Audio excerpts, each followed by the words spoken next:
She signed to the Alpha's mute heir in the North Tower stairwell, and he looked at her like she'd just spoken his name for the first time in his life.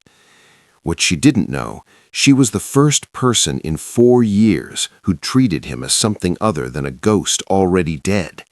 And the broken Alpha, watching from the shadows, would sacrifice everything to keep that light in his son's eyes. The servants' quarters smelled of wet wool and desperation. Cerys sat on her narrow cot, pretending to mend a torn shift, while the other women talked in low voices by the fire. 3 days since she'd seen the boy in the tower, and she couldn't stop her hands from forming the signs in her lap where no one could see. "Keeper Bryn's getting worse," old Marta whispered, stirring the pot of thin stew that served as their evening meal. "Saw her stumble on the tower stairs yesterday. Won't be long now." "Shame about the boy," another woman said, not sounding particularly ashamed, "but what's the point of keeping an attendant for a dead thing walking?" Cerys's needle stilled. "Dead thing?" The women exchanged glances. Marta sighed. "You're new, so you don't know. The heir, Prince Torvin, he's cursed, born without the wolf god's voice. His mother, Ylva, died birthing him, and when the babe didn't cry, didn't make a sound, the seer said he was empty, punishment for the Alpha mating outside pure bloodlines." "He's just a child," Cerys said carefully. "He's 9 years old and hasn't spoken a word. In 3 months he turns 10, winter moon ceremony. Every heir must perform the heir's howl to trigger their first transformation. Without it," Marta drew her finger across her throat, "exile. They'll call it returning him to the wild, but we all know, a human boy alone in these mountains in winter, he'll be dead within a day." Cerys's stomach twisted. "The Alpha allows this?" "The Alpha isolated the boy himself. When Torvin was 5, there was an accident during training, a young wolf's practice strike that came too close to the heir's throat. After that, Wulfric locked him in the North Tower, for protection, he said. But everyone knows, he can't bear to look at his own failure every day." The other women nodded. One added, "Keeper Bryn's the only one who goes near him. She taught him some hand signs, but she's ancient now. Her memory's mostly gone. The boy sits up there alone, waiting to die. It's a mercy, really. What kind of life would a mute wolf have anyway?" Cerys excused herself, claiming exhaustion, but sleep was impossible. She kept seeing Torvin's desperate eyes, his hands moving so fast they blurred, the hunger in his expression when she'd signed to him. She'd learned to keep her head down, to not get involved, to survive by staying invisible. Her village had taught her what happened when you froze in crisis, when you couldn't choose who to save fast enough. But those eyes, those desperate, hopeful eyes. The next morning, Keeper Bryn had a dizzy spell in the Great Hall. Cerys was there when the old woman stumbled, caught her before she fell. I'm fine, Bryn muttered, but her face was gray, her breathing shallow. "Just need to, the boy needs his breakfast, North Tower, must bring—" "I'll take it," Cerys heard herself say. "You rest, I know where the tower is." Bryn's roomy eyes focused on her with surprising sharpness. "You're the new one, the healer's daughter from the burned village." She gripped Cerys's wrist with surprising strength.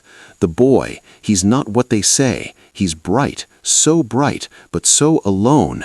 If you go up there, be kind. He's had so little kindness." Cerys climbed the spiral stairs with a tray of bread and weak tea, her heart hammering. The North Tower door stood ajar. She pushed it open and stopped. Torvin was huddled beside the door, wrapped in furs, his small body curled against the stone. He'd been sleeping there, waiting there.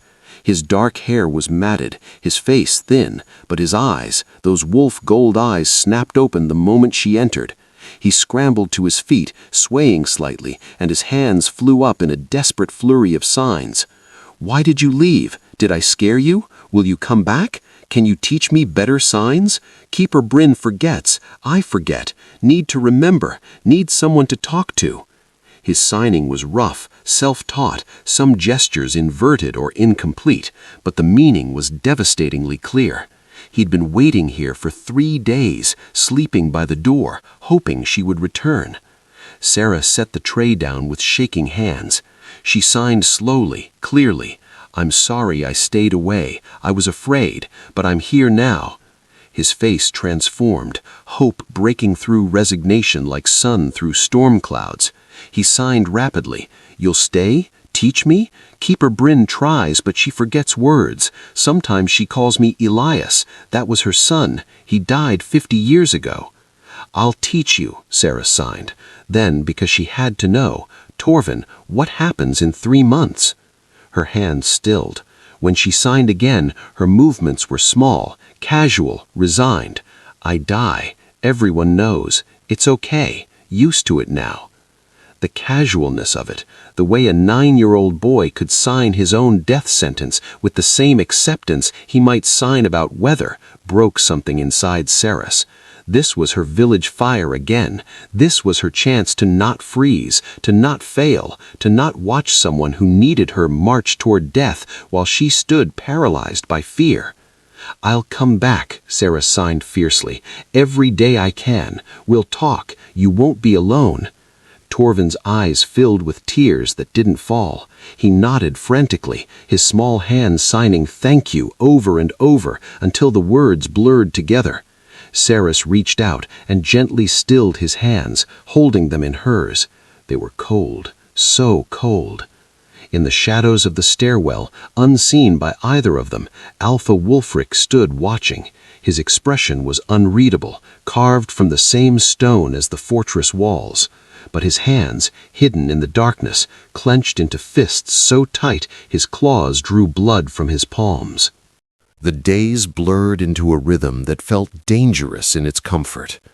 Every morning, Cerys climbed the North Tower stairs with breakfast and books smuggled from the monastery library. Every morning, Torvin was waiting, no longer by the door, but at the small table he'd cleared of dust, his hands ready to learn. His tower room was a revelation. What she'd first thought was a prison cell revealed itself as a scholar's sanctuary.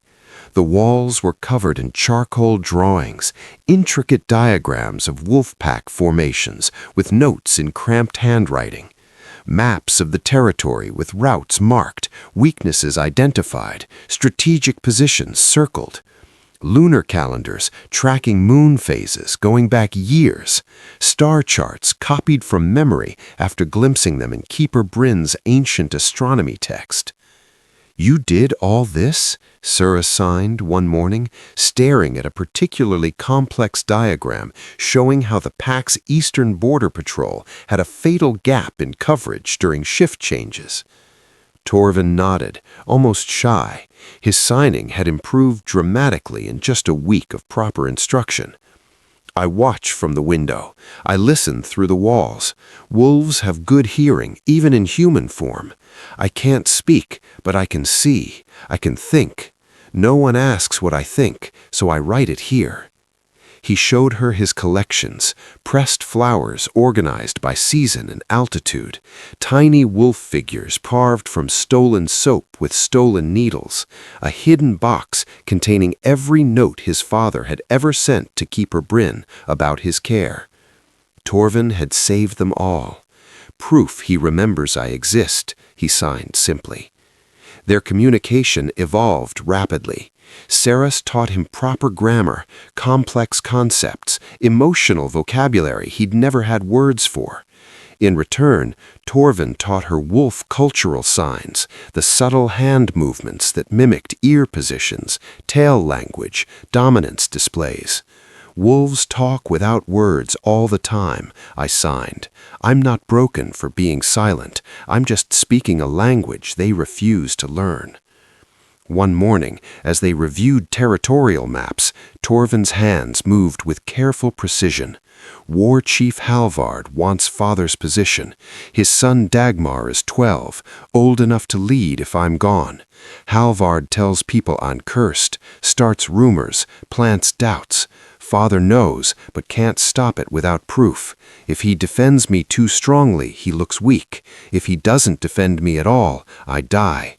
He chose the pack over me when I was 5. He'll choose it again in 3 months. The casual political analysis from a 9-year-old, the strategic understanding of his own expendability, it stole Cerys's breath. You see all this? Understand all this? I'm invisible, Cerys signed. People say anything around me. They forget I can read lips. They forget I'm listening. I know everything. I just can't do anything about it. Then came the morning Keeper Bryn didn't wake up. Cerys found the old woman in her small room off the tower's base floor, peaceful in death, her wrinkled face finally relaxed. She'd simply worn out, like an old candle finally guttering in the night. The pack's reaction was efficient brutality. 2 wolves removed the body. Alpha Wulfric was informed. No replacement keeper was assigned. The boy has less than 3 months, the steward reported within Cerys's hearing. No point wasting resources. Wulfric came to the tower that afternoon, his first visit in weeks. Cerys flattened herself against the wall as he entered, trying to be invisible. The Alpha was massive, even in human form, broad-shouldered, scarred, radiating barely contained power. His wolf-gold eyes swept the room, cataloging supplies with military efficiency. "Do you have sufficient firewood?" His voice was rough, unused to gentleness. Torvin nodded. He didn't sign. His father wouldn't understand. "Food?" Another nod. "Blankets?" Wulfric's gaze landed on everything except his son's face. "The steward will continue deliveries. If you need anything, leave a note on the door." He turned to leave, the entire exchange lasting less than a minute. Cold, efficient, necessary. When the door closed behind him, Torvin's hands moved slowly. "He hasn't touched me since I was 5, not once. I remind him I'm broken, easier to forget me if he doesn't have to see me." "You're not broken," Cerys signed fiercely. "Different isn't broken."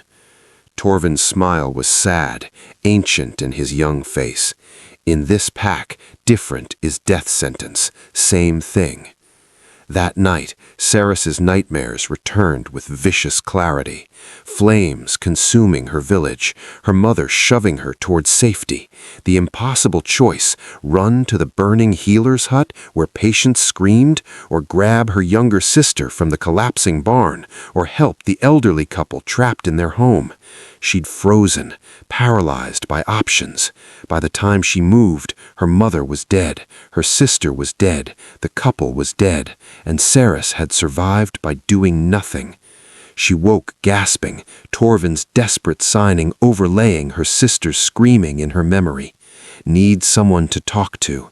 She was attaching to him, getting involved, setting herself up for the same failure, the same paralysis, the same crushing guilt when she inevitably chose wrong and he died anyway.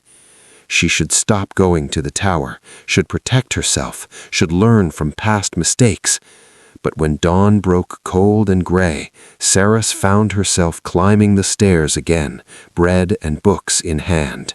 Because maybe, just maybe, this time she wouldn't freeze. This time she wouldn't fail.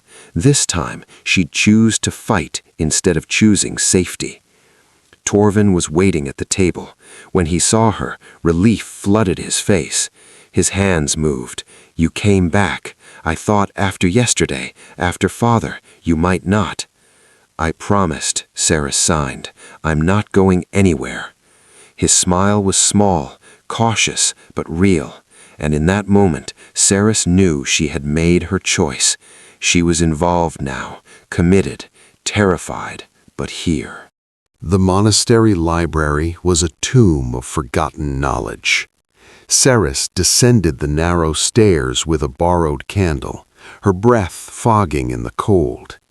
This section of Blackridge Fortress had been abandoned for decades, ever since the wolves had conquered the mountain and driven out the monks who'd once carved prayers into these stone walls. Dust lay thick on everything. Shelves sagged under the weight of crumbling manuscripts. Religious iconography covered the walls, strange hybrid images of wolves with halos, monks with fangs, crosses intertwined with moon symbols. The monks had worshipped here before the wolves came, but their god had worn a different face. Cerys searched methodically, scanning titles by candlelight. Most texts were theological treatises or agricultural records, useless for her purpose. But then, wedged between a water-damaged psalter and a book of herbal remedies, she found it. A leather-bound manuscript with burned edges and a title in faded script. The Variant Transformations of the Northern Lineages. Her hands trembled as she opened it. The pages were brittle, many reduced to ash, but enough remained.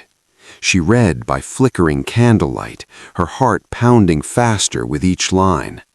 The silent wolves of the northern wastes, those born without voice, yet filled with the wolf god's breath, transform not through howl, but through absolute surrender to the beast within.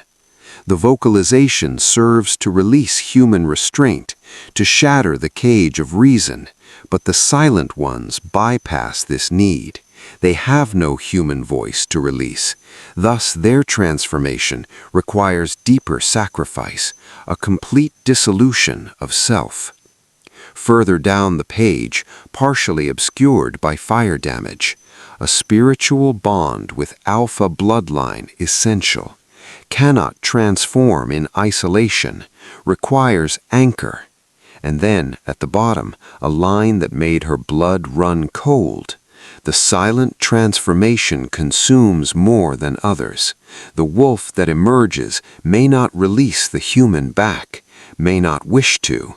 Many silent wolves remain beast until death, lost to the animal forever.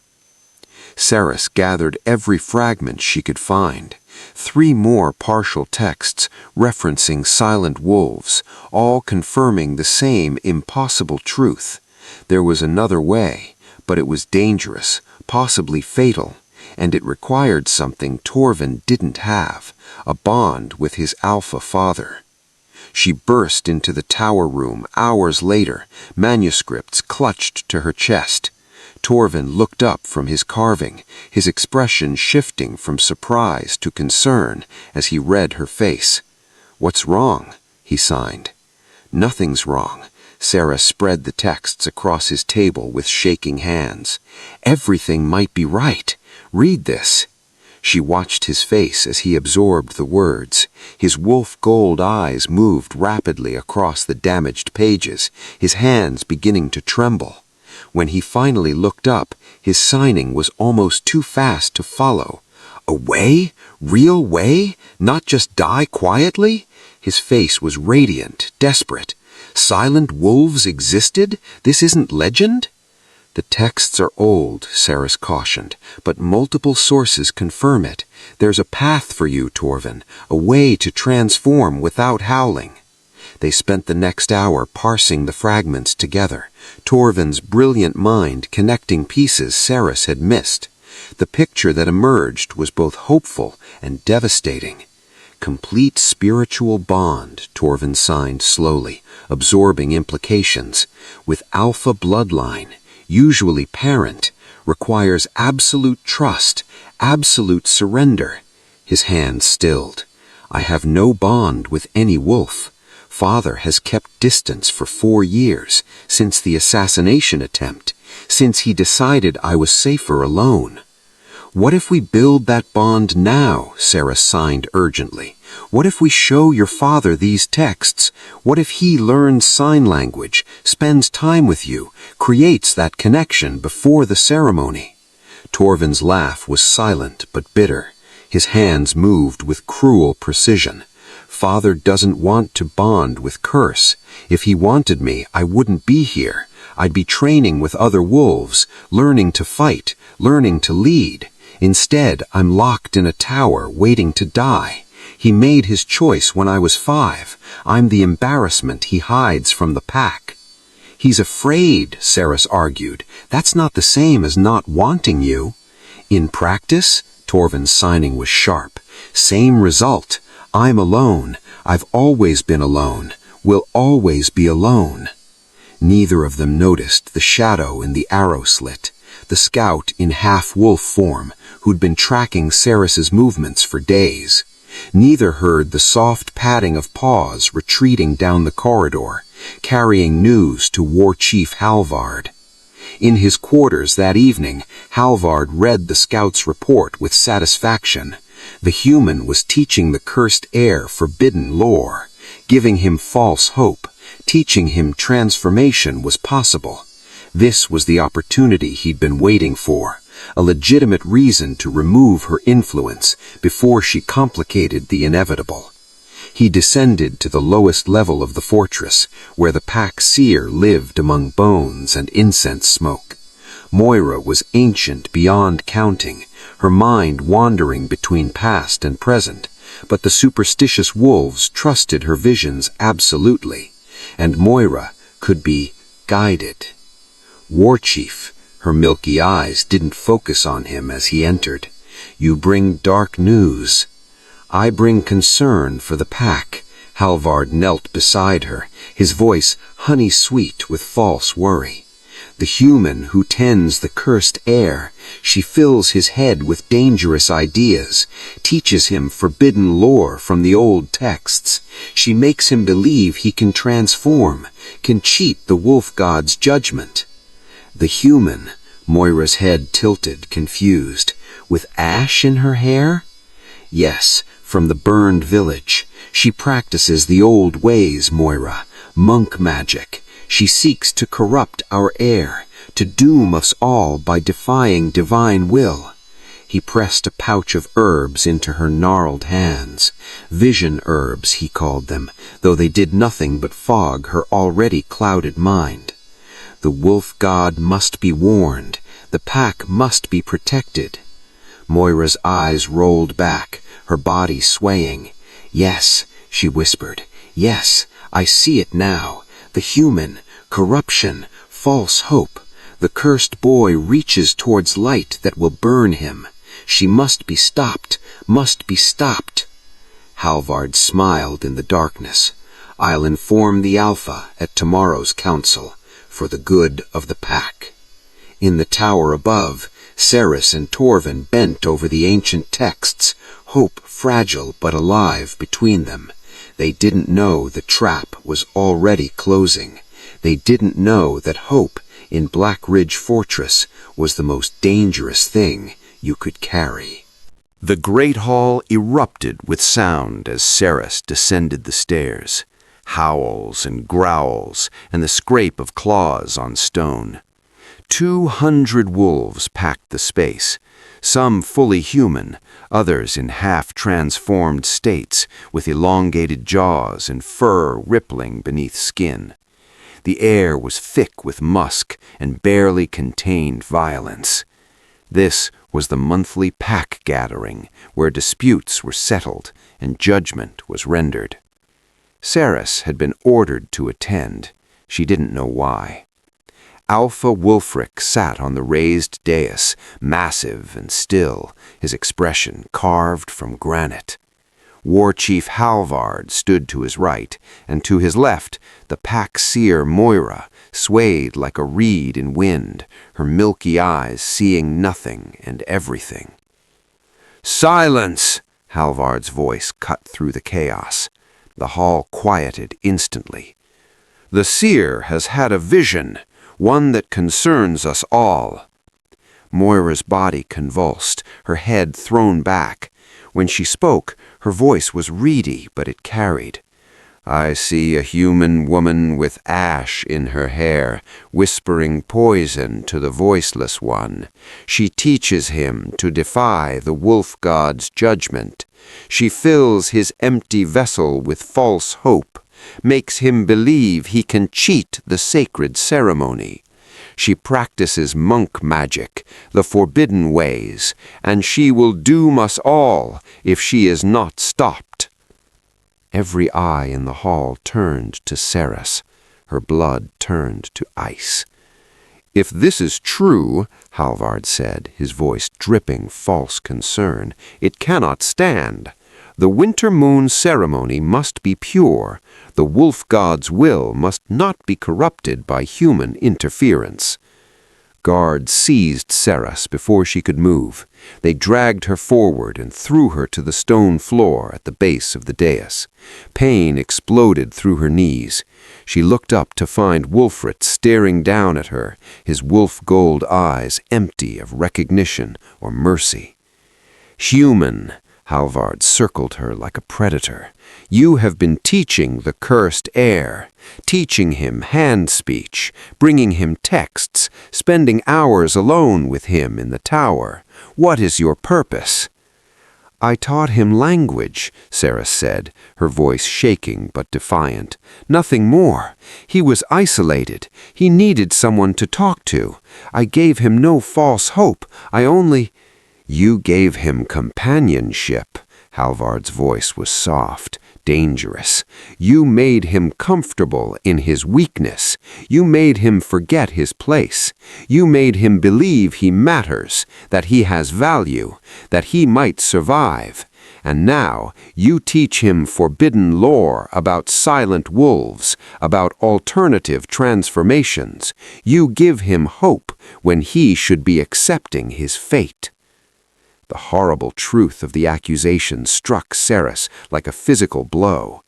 Yes, she had made Torvin happy, and happiness had made him want to live, which would make his death in 10 weeks more painful, not less. Had she been cruel, disguised as kindness? "The texts are real," Cerys said desperately. "Silent wolves existed. There's another way." "There is no other way," Halvard's roar silenced her. "The boy is cursed, empty. The wolf god has spoken through his silence. The ceremony will prove what we all know. He cannot transform because he is not truly wolf. And you, human, you doom him by making him believe otherwise." Wulfric finally spoke, his voice cold and final. "The human will cease all contact with my son. She will be reassigned to the lower kitchens. If she disobeys this order, she will be exiled into the mountains. This judgment is made."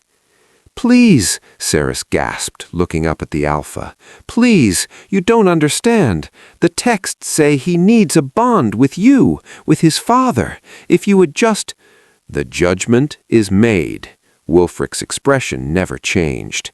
He didn't look at her, didn't look at the high window where— Cerys's heart stopped, where Torvin's small figure was pressed against the glass. Even from this distance, she could see his hands moving frantically.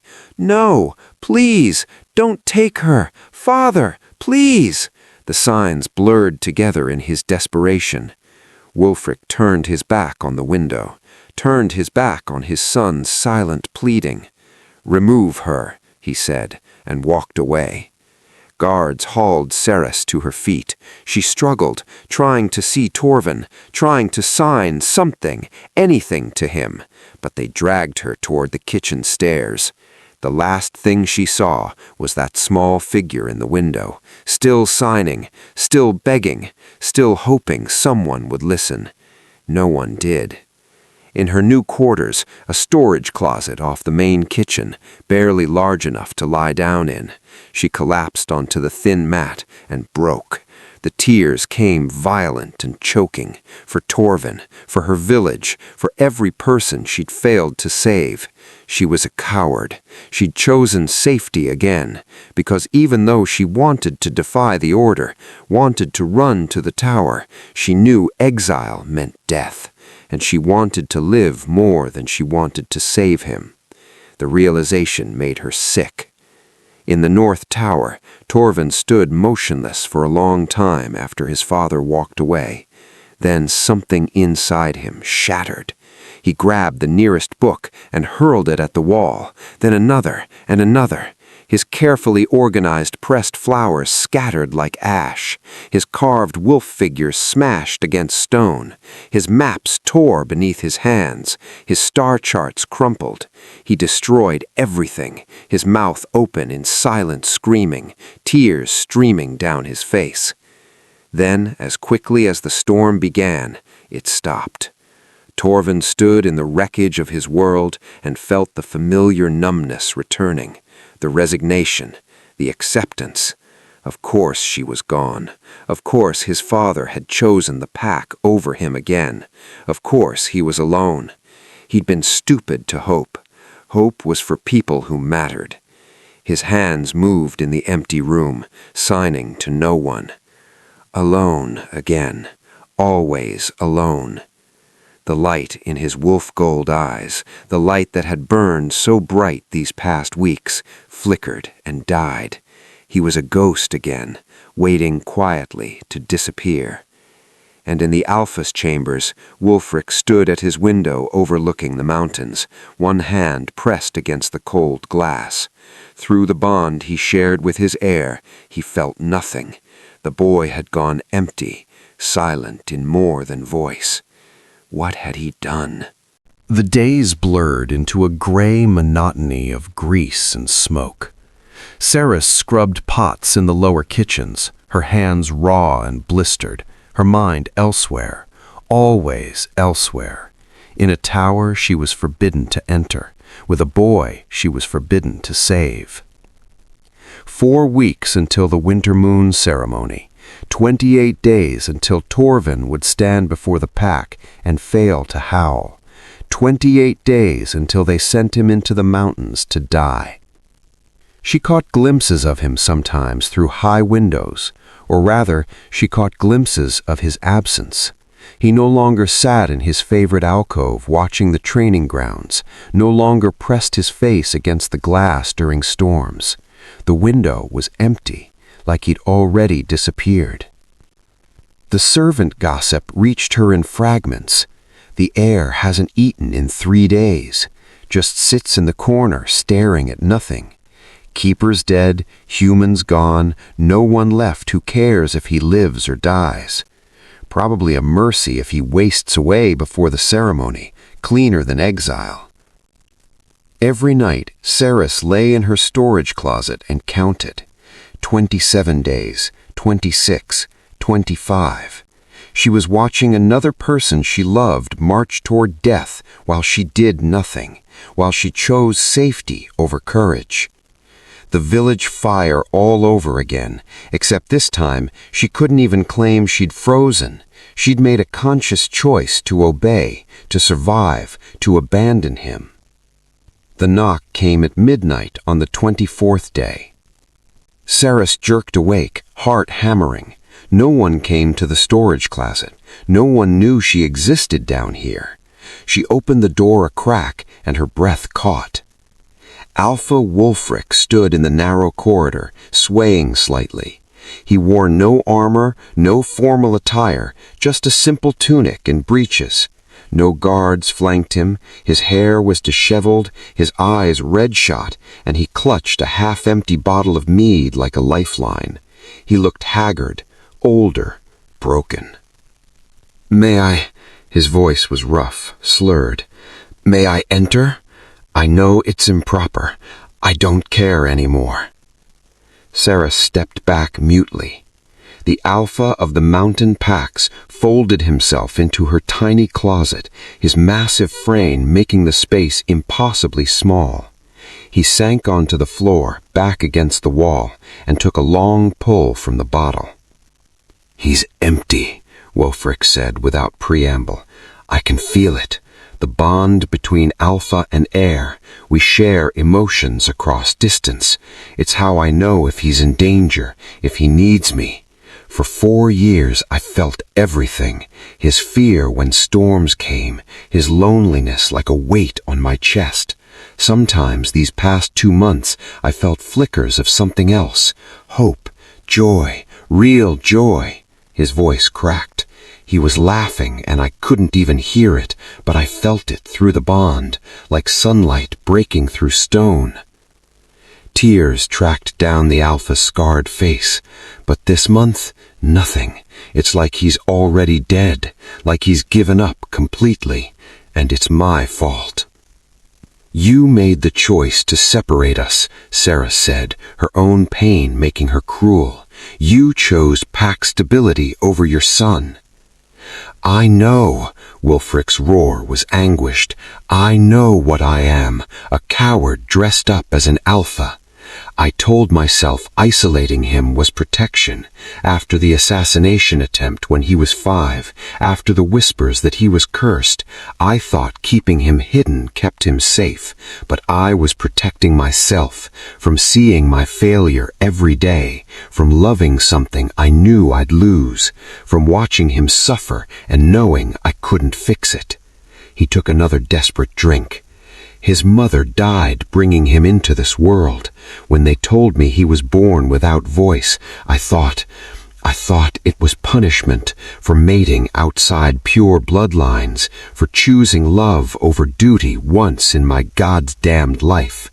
And then I looked at this tiny, silent baby, and I saw my beautiful Ylva dead, and I couldn't love him without mourning her. So I pushed him away, year after year, until the distance became permanent. You felt joy in the bond, Cerys said quietly, when he was happy with me. Yes, for 2 months I felt my son alive for the first time since his mother died, and I took it away to protect my position, to appease Halvard, to look strong. Wulfric's laugh was broken. I'm the alpha of 3 mountain packs. I've won wars, conquered territories, negotiated treaties, but I can't protect the one thing that actually matters. Why are you here? Cerys asked. Because I don't know his language, the admission came out raw. I don't know how to reach him. You did. You gave him something I never could, the ability to speak, to be heard, and I don't know if there's time left, but I have to try. Will you teach me? Please, I'm not asking as your alpha, I'm asking as a father who's run out of chances. Cerys's first instinct was refusal, self-preservation, the same instinct that had kept her alive through the village fire, through weeks in the kitchens. But then she thought of Torvin sitting in that tower, empty and alone, waiting to die, believing no one loved him. I'll teach you, she heard herself say, but you have to mean it. You can't visit him once and disappear again when it's hard or inconvenient.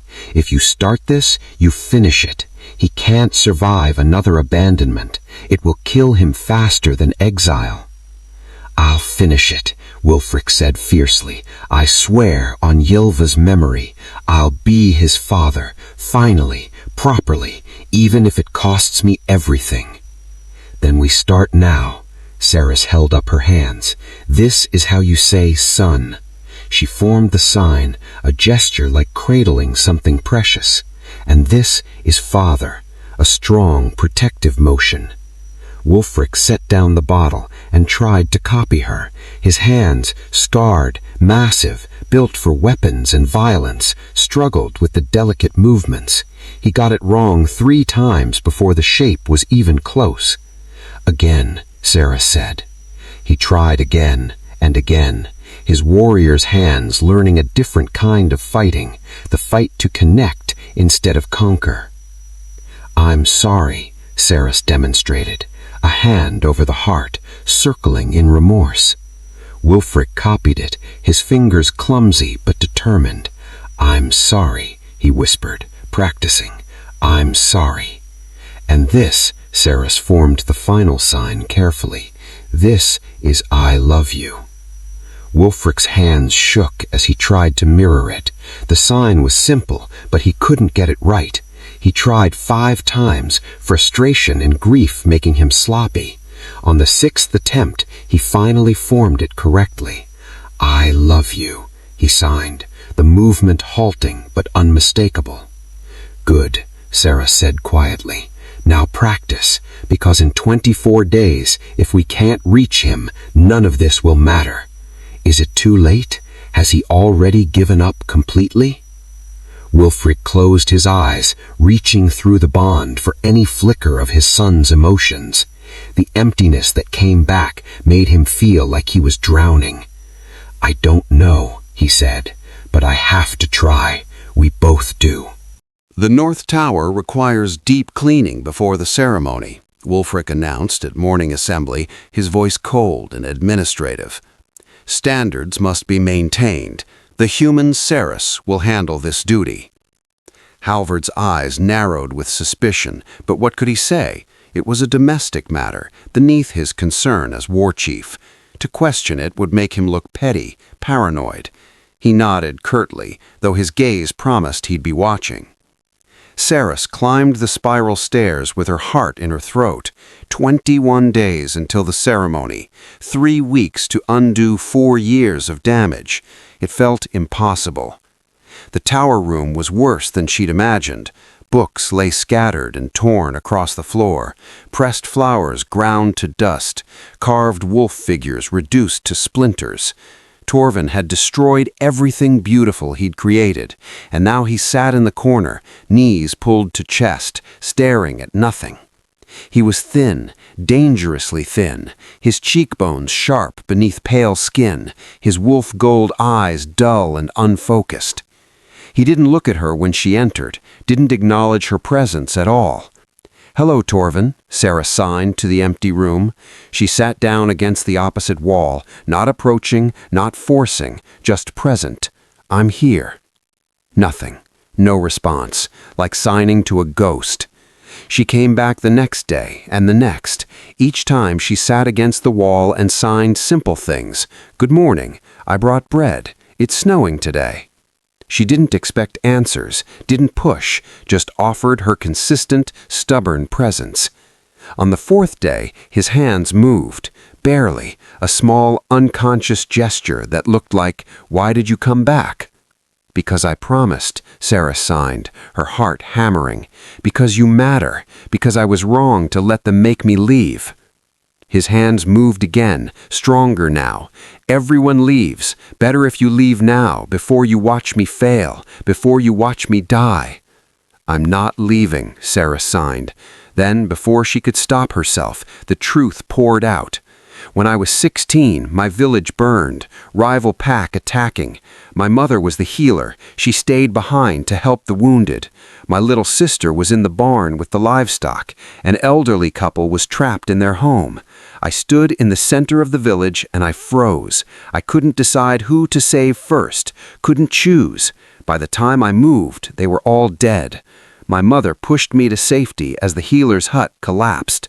I survived by doing nothing." Torvin's eyes finally focused on her. "I left you because I was scared," Cerys signed, her signing sharp with old pain. "Scared of failing again, scared of watching you die, scared of being the one who chose wrong. But being safe while you suffer alone isn't actually safer. It's just cowardice. I'm done being a coward." Torvin's hands trembled as they formed words. "I'm scared too." "I know. We're both terrified, but we're here anyway." His walls didn't crumble all at once, but they cracked. Over the next days, Cerys coaxed him back to life in fragments, getting him to eat, to sort through his destroyed possessions, to rebuild his collections, piece by patient piece. Their connection rebuilt slowly, painfully, honestly. Then came the day Wulfric entered the tower. Torvin's reaction was immediate and hostile. His hands flew up in harsh signs. "What do you want? Come to check if I'm dead yet? Making sure your embarrassment doesn't linger?" Wulfric stopped in the doorway. His hands moved, clumsy, uncertain, but indistinguishably signing. "I came to say I'm sorry." Torvin froze. His mouth opened in silent shock. His father was using sign language. His father had learned. Wulfric's hands continued, Cerys occasionally correcting his form. "I failed you. I was afraid of losing you like I lost your mother, afraid of loving something I couldn't protect, so I protected myself instead. I locked you away and told myself it was for your safety, but it was cowardice. I'm done being a coward." Torvin's hands trembled as they formed words. "You learned? How long?" 3 weeks, every night. Cerys teaches me. Not enough time to learn everything, but enough to start, enough to try. Why now? Torvin's signing was sharp with old hurt. Why not when I was 5, 6, 7? Why wait until I'm dying? Because I'm a fool, Wulfric signed. Because I was proud. Because I didn't know how to be your father without being reminded of your mother. Because I failed in every way that matters. He paused, his hands shaking. "But I'm here now, if you'll have me, if it's not too late." The conversation that followed was halting, painful, but real. Torvin signed about his observations of pack politics, his analysis of Halvard's scheming, his ideas for better patrol rotations, his understanding of alliance structures. Wulfric signed about the pressures of leadership, the constant threat of challenge, the weight of protecting hundreds of lives. They discovered they thought alike, strategic, analytical, always 3 steps ahead. "You should have been training with me," Wulfric signed with genuine regret. "You have an alpha's mind." "I'm cursed," Torvin signed reflexively. "You're my son." Wulfric closed the distance between them and placed his hand on Torvin's head, the first physical contact in 4 years. "And I've wasted so much time." Torvin didn't pull away. He leaned into the touch like a starved thing, finally offered sustenance. That night, the 3 of them pored over the ancient texts by candlelight. The key passage leapt out. The silent one must bond with their pack alpha through shared spirit. The alpha must open the bond fully. The silent one must trust absolutely. Only then can the transformation pathway open without vocal trigger. "How do we build that bond?" Torvin signed. "We have 14 days. It takes years to build alpha-Heir bonds normally." "Then we don't sleep. We don't waste another moment. Every hour we have left, we spend together, building what I should have built years ago." "What if it's not enough?" Torvin's hands were small, frightened. "What if I fail anyway?" Wulfric pulled his son against his chest, holding him the way he should have held him since birth. "Then we fail together," he signed against Torvin's hair. "But we try, we fight, we don't surrender before the battle's even begun." Torvin's silent crying soaked his father's shirt, but for the first time in weeks, Cerys felt something dangerous flicker in her chest. Hope. The great hall was packed when Halvard made his move. 7 days until the winter moon ceremony, and the war chief's patience had finally run out. He stood before the assembled pack, his voice carrying authority that made even seasoned warriors straighten. "Alpha Wulfric, I invoke the right of prophecy." Silence crashed through the hall like a physical force. The right of prophecy was ancient law, rarely used, absolutely binding. Wulfric's jaw tightened, but he didn't interrupt. "Your heir approaches his 10th winter moon," Halvard continued, his tone carefully respectful. "Yet whispers persist that he carries no wolf spirit, that he is empty vessel, cursed by the wolf god. I ask, why should we wait for the ceremony when we can know the truth now? Let the seer perform the sacred ritual. Let her determine if Prince Torvin carries the wolf god's blessing or if he is hollow." Murmurs of agreement rippled through the crowd. "It's wise," someone said. "Spare the boy false hope if he's already God-forsaken. Better to know now than watch him fail publicly." Wulfric's hands clenched on the arms of his throne. Refusing would make him look weak, like he feared the truth, like he was protecting a cursed heir out of misguided sentiment. But accepting meant risking Torvin's immediate exile, 3 days before the ceremony they'd been desperately preparing for. "The rite is invoked," Wulfric said, his voice granite. "The seer will perform the ritual in 3 days, at dawn, in this hall." Halvard's smile was predatory. "The pack thanks you for your wisdom, Alpha." In the North Tower, Cerys felt the news like a blow to the chest. 3 days. They had 3 days to prove Torvin had a wolf spirit, or he'd be declared God-forsaken and exiled immediately. The winter moon ceremony wouldn't even matter. "How does the ritual work?" Torvin signed, his face pale but composed.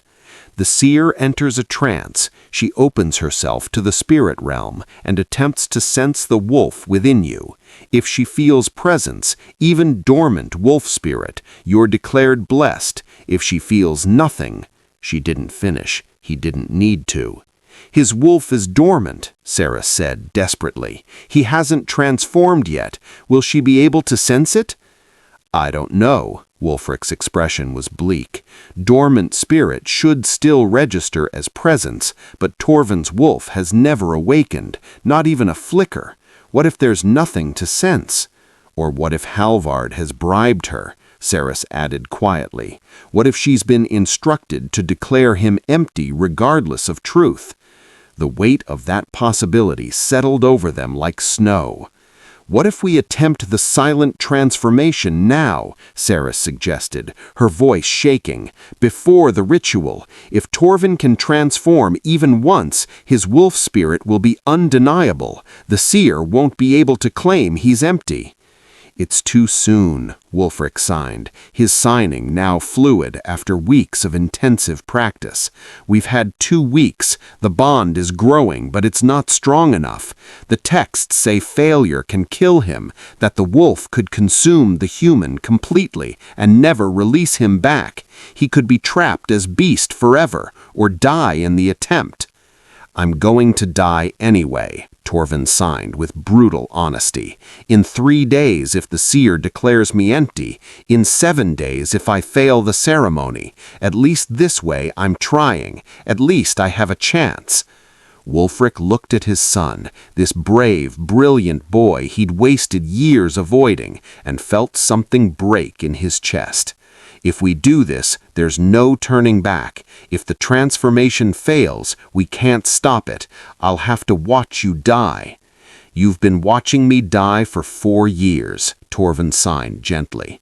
"This time, at least, I won't die alone." The decision was made. They would attempt silent transformation the night before the ritual. One desperate gamble with impossible odds. The next 2 days passed in a blur of preparation. Wulfric taught Torvin to sense the alpha bond between them, that invisible thread connecting alpha to Heir. "Close your eyes," Torvin signed. "Feel for me, not with your body, with your spirit. Can you feel it?" Torvin's face scrunched in concentration. Then his eyes flew open, wonder in his expression. "Like a thread, made of light.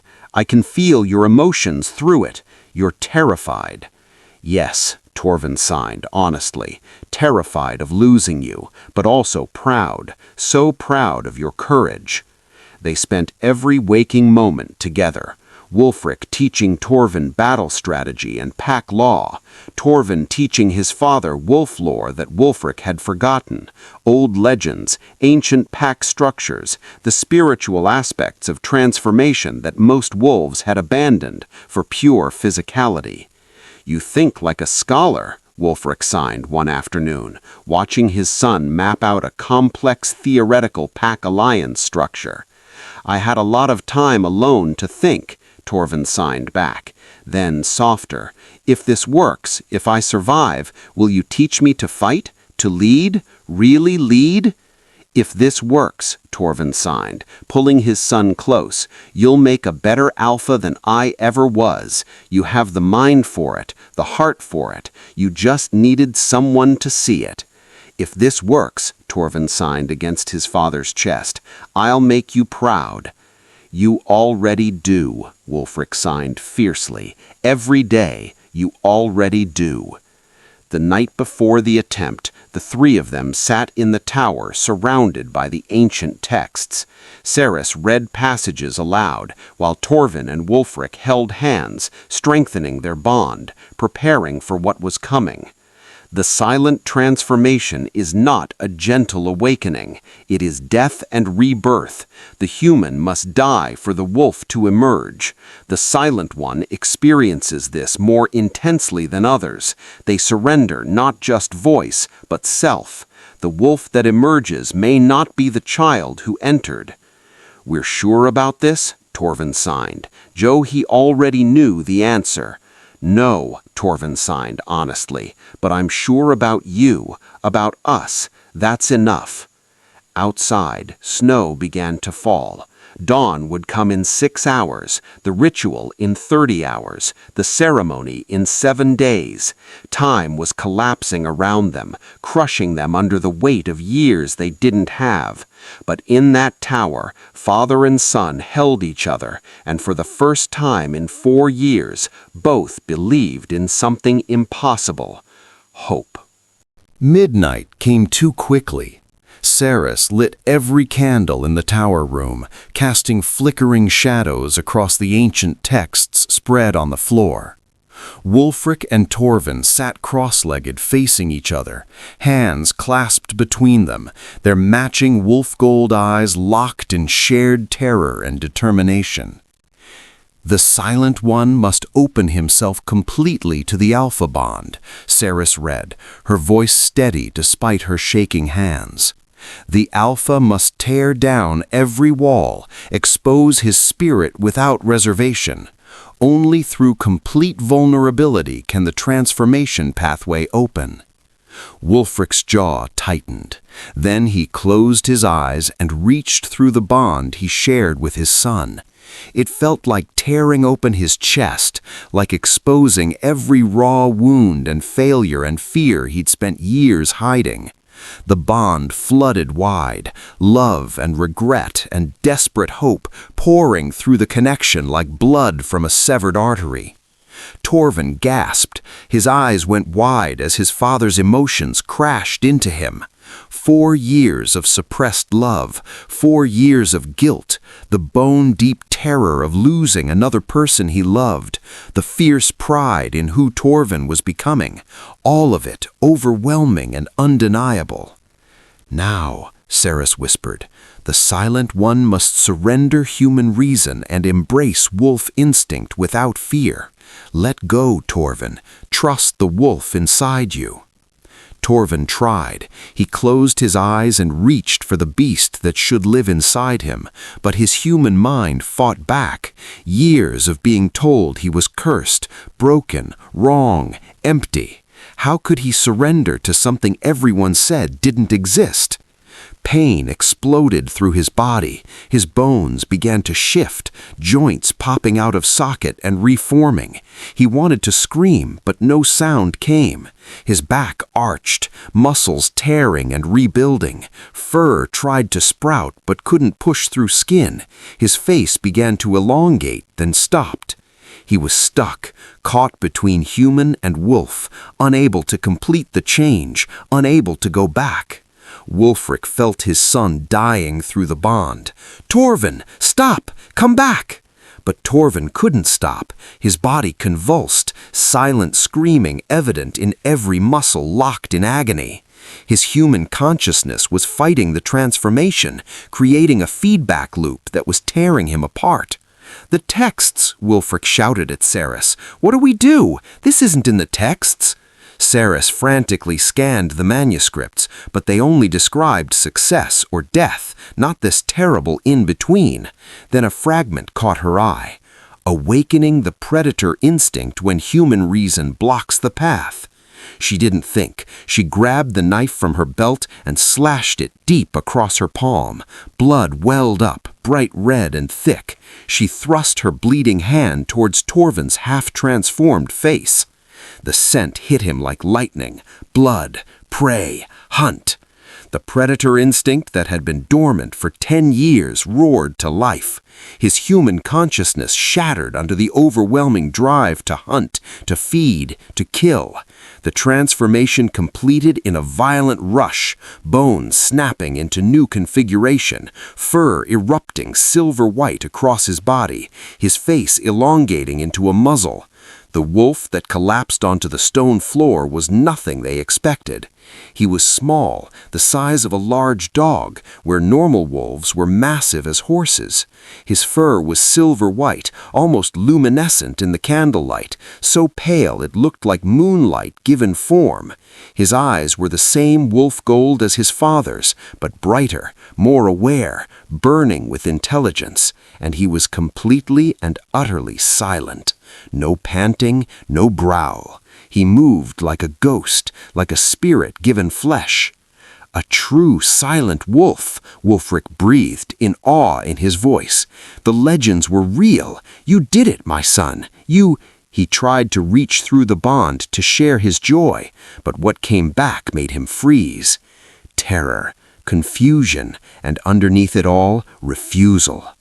"Torvin," Wulfric said carefully, "change back now. The ritual is in 3 hours. You need to be human when the seer—" The silver wolf didn't change. He backed into the corner, eyes wide, body trembling. An hour passed, then 2. Cerys and Wulfric tried everything, coaching him through the reversal, reading instructions from the texts, Wulfric pulling at him through the bond. Nothing worked. The wolf remained wolf. Dawnlight began creeping through the window. In 1 hour the pack would gather. The seer would perform her ritual. If Torvin was still trapped as wolf, she'd declare the transformation incomplete, unstable. He'd be exiled as a failed experiment. "The texts," Cerys said desperately, scanning the pages again. "It says the silent wolf must choose human form. It's not automatic like normal wolves. He has to choose it." "Then why isn't he choosing?" Wulfric demanded. Cerys met his eyes. Maybe he doesn't want to be human anymore. Through the bond, Wulfric reached deeper than he ever had. He felt his son's emotions with crystal clarity. As a wolf, Torvin was free, strong, complete, but as a human, he was broken, cursed, wrong, and empty. Why would he choose to return to that? Wulfric's heart shattered. He'd done this. 4 years of making his son feel worthless had convinced Torvin that his human self wasn't worth saving. He knelt before the silver wolf and began to sign. His hands moved slowly, making sure the wolf could see and understand. "Come back, my son. Come back to me. Being human doesn't make you weak. Being you, human or wolf, makes you my son, and I love both. I love the boy who maps star charts and analyzes pack politics. I love the wolf that moves like moonlight. I love all of you. Please choose to come back, not because you have to, because you want to, because you matter, in both forms, always." The silver wolf stared at him with those burning gold eyes. Tears, actual tears, tracked through the white fur. Then slowly, painfully, the wolf began to shimmer. The transformation back was gentler than the first, like Torvin was learning how, finding the pathway now that he knew it existed. Fur receded, bones shifted, the small wolf stretched and reformed into a small boy. Torvin collapsed onto the cold stone, naked and exhausted and shaking, but alive, human, whole. His hands trembled as they signed. "I'm both now, human and wolf, not broken anymore, complete." Wulfric pulled his son into his arms, wrapping him in his cloak, holding him like he should have held him since birth. "You were never broken, I was, but we're both healing now." Below, in the great hall, the pack was gathering for the ritual. The seer was preparing her trance. Halvard was waiting to declare victory. But in the North Tower, something impossible had happened. A silent wolf had been born, and in 3 hours, the entire pack would know it. The great hall was suffocating with bodies and expectation. Every wolf in Blackridge had gathered, over 200 packed shoulder to shoulder, their eyes gleaming in the torchlight. Halvard stood near the dais, arms crossed, confidence radiating from every line of his body. Wulfric sat on his throne, face carved from stone, revealing nothing. Torvin was brought forward. He was exhausted from the night's transformation, dark circles under his eyes, but he stood straight, no longer hunched with shame, no longer trying to disappear. When the guards released him in the center of the circle, he didn't flinch from the stares. The seer, Moira, shuffled forward, supported by 2 attendants. She settled onto a low stool before Torvin, her milky eyes unfocused. The hall fell silent as she began her chant, old words in a language older than the packs, older than the fortress. Her body swayed, her breathing deepened, and her consciousness slipped into the spirit realm. She reached out spiritually, searching for the wolf that should live inside the boy before her. Then she gasped. Her body jerked back violently, nearly toppling off the stool. Her eyes flew open, suddenly focused and burning with shock. "What is it?" Halvard demanded. "You sense nothing, yes? The boy is empty." "Empty?" Moira's voice cracked like a whip. "This child is no empty vessel. The wolf spirit burns so bright I cannot bear to look directly at it. It is like staring into the sun, silver fire that sears the spirit. He is not cursed. He is blessed beyond our understanding." The hall erupted, wolves shouting questions, Halvard roaring denials. "She lies. The human witch has corrupted her, poisoned her mind with—" "I serve the wolf god, not you, war chief." Moira's fury was terrible to behold. "What I sense, I speak truly. This boy carries wolf spirit stronger than any I have touched in 50 years. The old blood runs in him, the ancient blood. The silent wolves were blessed, not cursed, and he is their heir." Halvard's face twisted with rage. "Then let him prove it. The winter moon ceremony is in 4 days. Let him transform before the pack. Let him complete the ritual as law demands. If he truly carries wolf spirit, he can fulfill the heir's duty like any other." Wulfric stood, his voice cutting through the chaos. "My son will prove himself at the ceremony as law requires. We need wait only 4 days." Halvard had no choice but to concede, but his eyes promised this wasn't over. Those 4 days passed in a blur of preparation. Torvin practiced transformation in the tower, each shift easier than the last. The pathway between human and wolf was opening, becoming natural. Cerys watched him flow from boy to silver wolf and back again with growing confidence. He was learning his own body, his own power. The winter moon ceremony night came cold and clear. The full moon hung massive over the mountain, bathing everything in silver light. The entire pack gathered in the sacred circle outside the fortress, a ring of standing stones, ancient as the peaks themselves. Torvin stood in the center, small and human and silent. Wulfric stood beside him, his hand on his son's shoulder. This was unusual, the Alpha traditionally observed from outside the circle, but no one dared question it now. The pack began their chant, calling for the heir's howl, the ancient song that should trigger the heir's first transformation. But Torvin's throat remained silent. Halvard stepped forward. "The heir cannot howl. By law, he—" "The heir's howl has one purpose, to call the wolf forth. Watch as my son calls his wolf." He clasped Torvin's hand. To those watching, they could see it, a shimmer in the air between them, the alpha bond made visible under the full moon's light. Wulfric began to sign with his free hand, and his voice spoke the traditional words. I call to the wolf within. I call to the hunter. I call to the one who runs beneath the moon. Torvin closed his eyes. Through the bond he felt his father's love, his pride, his absolute certainty. He reached for the wolf inside him and found it waiting, patient, powerful, perfect. The transformation was beautiful, smooth and controlled, bones shifting with practiced ease, silver-white fur rippling across his body like water catching moonlight. Where the change had been agony before, now it was simply becoming. The boy folded away, and the wolf emerged. The silver wolf stood in the moonlight, and the pack went absolutely still.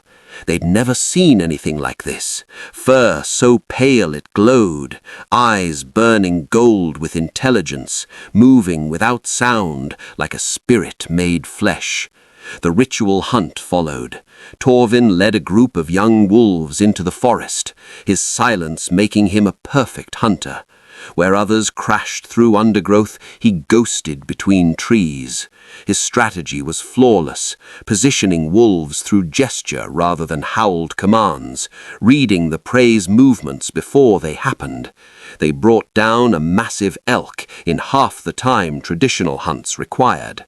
When they returned, Torvin dragging the kill, even Halvard had no argument left. He knelt in submission, though his hatred burned in his eyes. My son has shown us that the old ways are not the only ways, Wulfric declared, his hand on his son's silver head. The pack that cannot adapt will die. My son will lead us into a new age. Later, in human form again, Torvin signed to his father. I'm not fixed. I'm still mute, still different. Wulfric signed back with fierce certainty. You were never broken. We were broken for not seeing your strength. Cerys watched them embrace, father and son finally whole, and felt her own guilt finally ease. She hadn't failed this time. She'd chosen courage over paralysis. Maybe she hadn't failed her village either. Maybe she had survived so she could be here, for this, for him. Under the winter moon, the silent wolf had found his voice, and the pack had learned to listen. 3 years changed everything. Torvin stood in the training yard at 13, taller now, but still lean, his dark hair caught back with leather cord. His hands moved in fluid signs as he addressed the gathered wolves, a mix of seasoned warriors and those the old pack would have called broken. A blind wolf named Syra crouched in fighting stance, her ears swiveling to track her opponent's movements.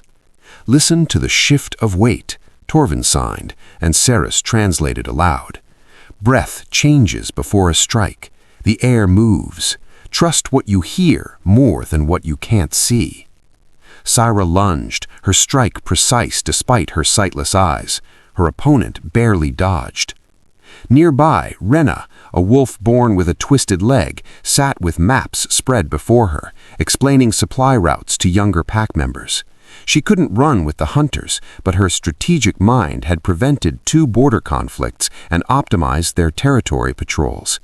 Torvin had given her purpose where others saw only limitation. And in the corner, a small cub named Finn watched everything with hungry eyes.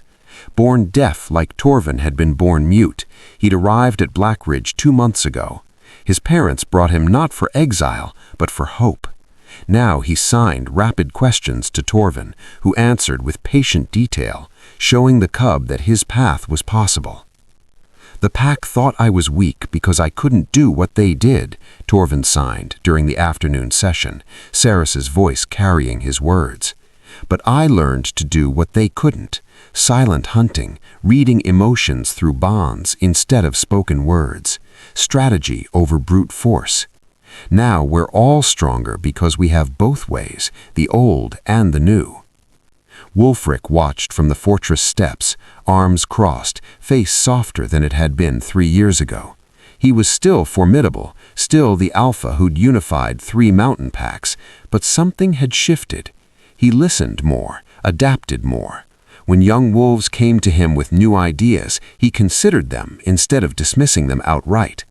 His reputation was spreading. Some alphas mocked him, the alpha who coddles weakness, but others came curious. Today, 3 visiting alphas sat in the gallery, watching Torvin lead a complex training exercise that combined traditional fighting with unconventional tactics. "They said your heir was cursed," one alpha murmured to Wulfric. "I see only a wolf who thinks before he strikes. Perhaps we've been too quick to eliminate difference."